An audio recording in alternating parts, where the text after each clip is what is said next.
నూజివీడు పట్టణంలోని రెల్లిపేటకు చెందిన మైనర్ బాలికను ఆకతాయి నిత్యం వేధిస్తున్నాడని బాలిక ఆత్మహత్య యత్నం చేసింది. తల్లి పారిశుద్ధ్య కార్మికురాలు సింగంపల్లి శ్యామల పోలీసులకు ఫిర్యాదు చేసినా పట్టించుకోవడం లేదని ఆవేదన వ్యక్తం చేసింది. ఈ క్షణంలో ఆ ఆకతాయి తాళూరి శ్యామ్ సంతోష్ దాడి చేసి ప్రాణం మీదకు తీసుకొస్తాడు అని కుటుంబ సభ్యులు ఆందోళన వ్యక్తం చేశారు. ఈ మేరకు నూజివీడు సబ్ కలెక్టర్ స్పందించి న్యాయం చేస్తామని ఇచ్చారు. సింగంపల్లి శ్యామల అండి, మా అమ్మాయి హర్షిని అన్న అమ్మాయి ఇంటర్ చదువుతుంది, మైనారిటీ బాలిక. ఆమె వెనకాల అప్పటిపడి శ్యామ్ సంతోష్ అని అతను నువ్వు నన్ను ప్రేమిస్తావా లేదా, లేకపోతే నిన్ను యాసిడ్ పోతాను, లేదా మీ అమ్మ నాన్న చంపుతాను, మీ అక్కని చంపుతాను, మీ ఫ్యామిలీని లేకుండా చేస్తానని బెదిరించి ఆమెని కాలేజ్ దగ్గరికి వెళ్ళి పిలిచి పక్కకి వెళ్ళి కొట్టి పట్టడంతో నా పిల్ల నన్ను ఎలాగ చంపేస్తాడు, నా ఫ్యామిలీని చంపుతాడు అని నిద్రమాతలు మింగి సోపాయిలు మింగి ప్రాణాపాయ స్థితిలో హాస్పిటల్లో నా బిడ్డ ఉందండి. దీనికి అధికారులు కూడా స్పందించట్లేదు. సిఏ గారు కూడా రాత్రి వచ్చారండి, పిల్లతో మాట్లాడారు, సరైన మాట్లాడలేని స్థితిలో ఉంది నా పిల్ల.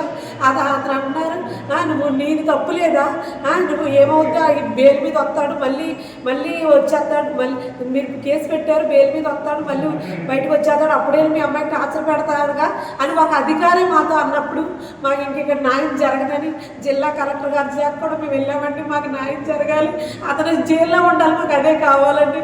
నా పిల్ల సాబతుకుల నుంచి ఇంకొప్పటికీ పోరాడుతుందండి. మీరందరూ నాకు న్యాయం చేయాలని కోరుతున్నాను. ఎన్నాళ్ళ నుంచి జరుగుతుందమ్మా ఇది పిల్లలు నడిపించడం? పిల్లకి వేధింపులు 6 నెలల నుంచి ఇదే విధంగా వేధిస్తున్నాడు అంటండి. మొన్న అయితే మా ఇంటి దగ్గర ప్రాంతంలో మా దగ్గరికి వచ్చి కూడా పిల్లలు కొట్టాడండి. కొట్టి నీకు రేపటికల్లా మీ అమ్మ నాన్న చంపేస్తాను, లేదా నిన్ను చంపేస్తాను, నీకు యాసిడ్ పోతాను, చూద్దిగా నా సంగతి, నాకు బోలంత డబ్బు ఉంది, మా మేనత్ ఉంది, నేను చంపేసి బెయిల్ మీద వచ్చి తిరగలను, ఏదైనా చేయగలను బెదిరించి అంతకి ఇది చేశాడండి. ఈ పిల్ల భయపడి ఆత్మహత్య ప్రయత్నం చేసింది.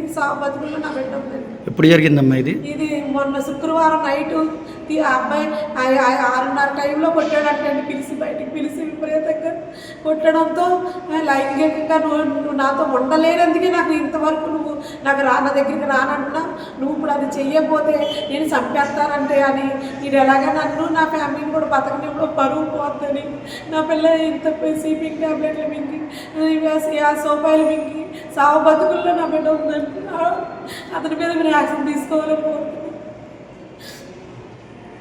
పోలీసులు ఏమంటున్నారమ్మా?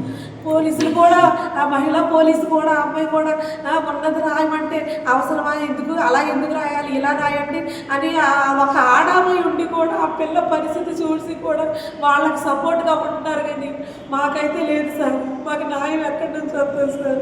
ఈ ఆడపిల్ల చచ్చిపోతే ఆ డబ్బు వేసుకొని మళ్ళీ బయటకు వచ్చి ఇంకా అనేక మందిని చంపుతాడు సార్. ఇలాంటి దుర్మార్గులకు బయట వదిలేయడానికి ఒక పోలీస్ అధికారులే సహకరిస్తున్నారు సార్.